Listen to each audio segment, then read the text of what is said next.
In a busy town, there lived a beggar who had made the local railway station his home. Every day he wandered the platforms, moving from one train to another, asking passengers for spare change to fill his stomach.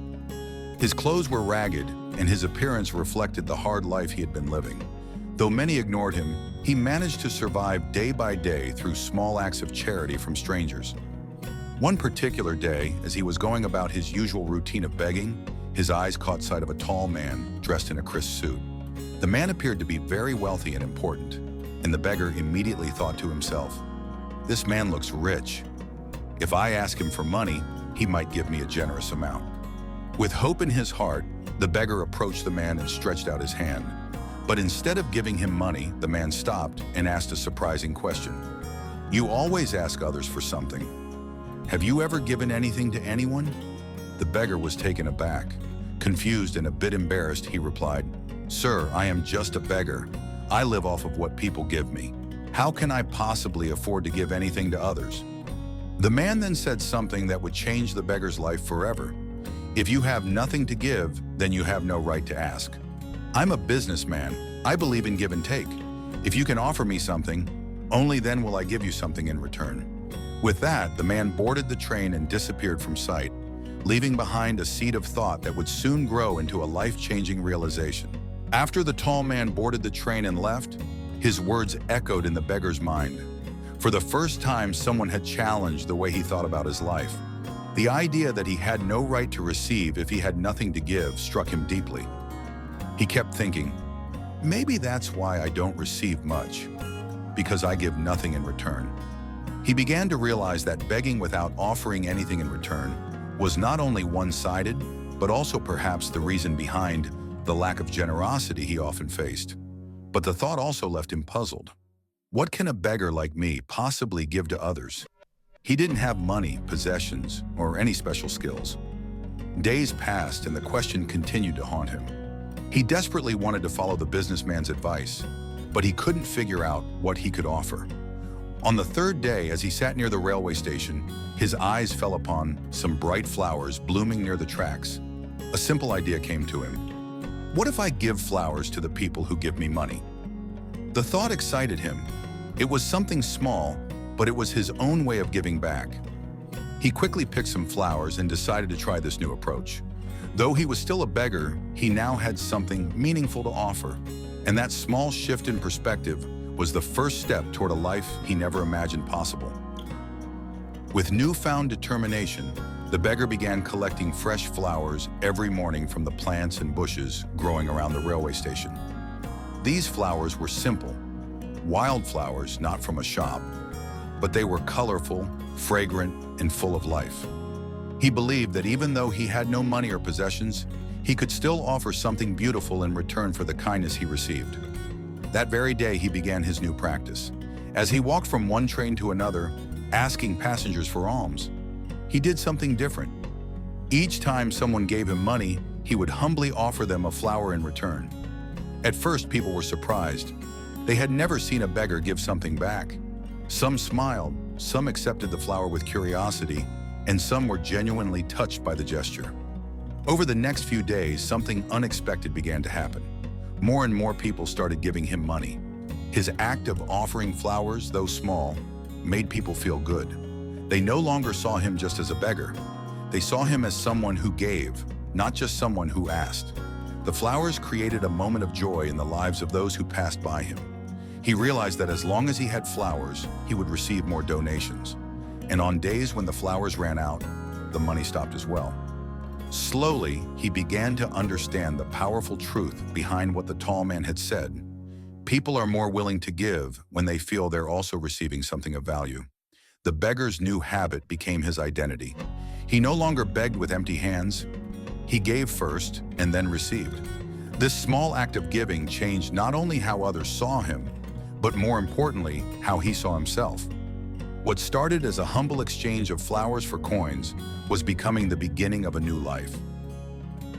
One day, as the flower-giving beggar made his way through the train coaches, he suddenly noticed a familiar face. It was the same tall, well-dressed man who had once challenged his mindset and inspired him to change. Excited and grateful, The beggar hurried toward the man and said with a smile, "Today I have something to give you. If you give me alms, I'll give you flowers in return." The tall man looked at him with interest, smiled, and handed him some money. The beggar, in return, offered him a bunch of freshly picked flowers. The man accepted the flowers, nodded approvingly, and said, "Wonderful. Now you're just like me, a businessman." Those words once again touched the beggar's heart deeply. He felt seen and valued, not as a poor man, but as someone with worth. The man's simple acknowledgement made the beggar realize that he had truly begun to transform.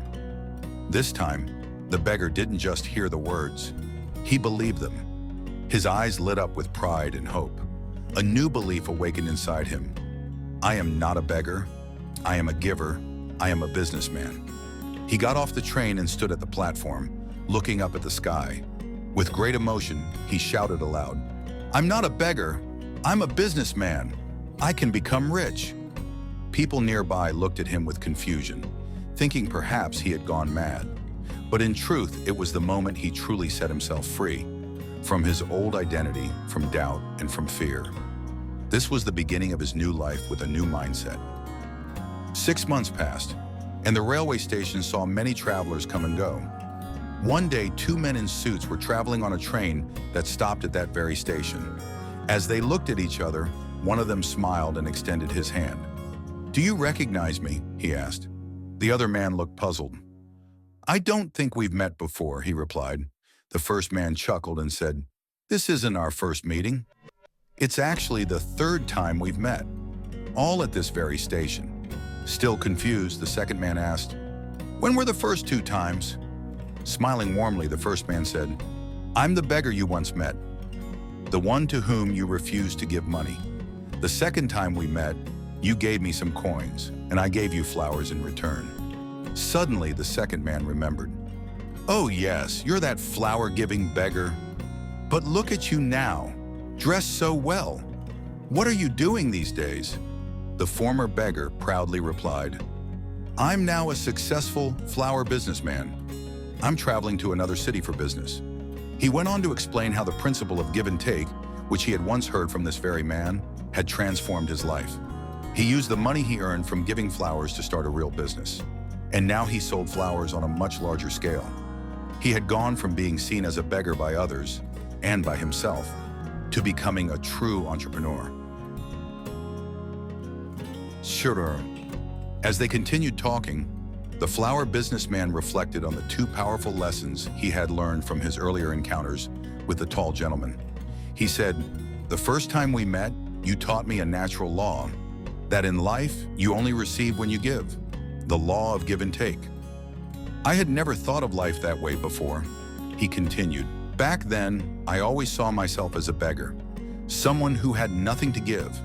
But after that day, I decided to give whatever little I could, even if it was just flowers.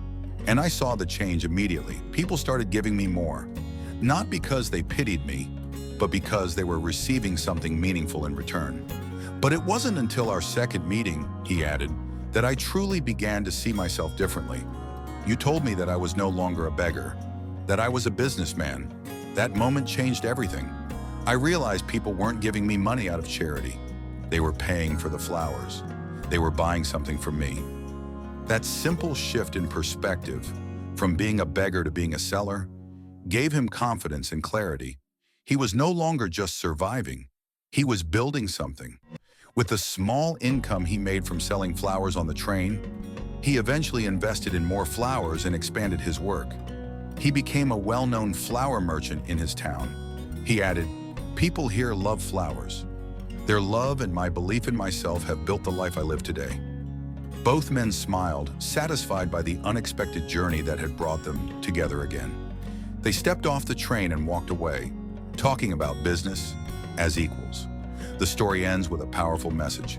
Change your thinking and you change your life. If you see yourself as small, you'll remain small. But if you choose to believe in your potential, you can achieve greatness.